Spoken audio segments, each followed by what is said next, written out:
Hello guys, কেমন আছেন সবাই? সবাইকে শুভ সকাল। আজকের এই ভিডিওটি শুধুমাত্র ইয়ং জেনারেশনের জন্য।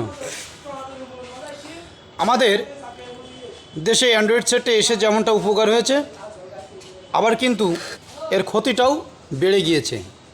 আজকের এই যুব সমাজ রাত 4টা পর্যন্ত মোবাইল ব্যবহার করতেছে, আর সকাল 12টা বাজে ঘুম থেকে উঠছে।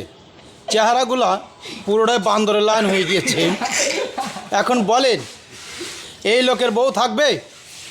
হে যদি রাত 4টা বাজে ঘুমায় আর যদি সকাল 12টা বাজে ওঠে, চেহারাগুলো দেখেন না, অবিকাল বান্দরের লাইন হয়ে গেছে গা। এ লোকের কেমনে বউ থাকবে? বউ থাকবে কি থাকবে না, এটারা প্লিজ আমার যারা দর্শকবৃন্দ আছেন তারা একটু দয়া করে এই কমেন্ট বক্সে জানিয়ে দিবেন। আপনাদের এই রিপ্লাইটি পাওয়ার অপেক্ষায় আমরা সবাই থাকলাম। সবাই ভালো থাকেন।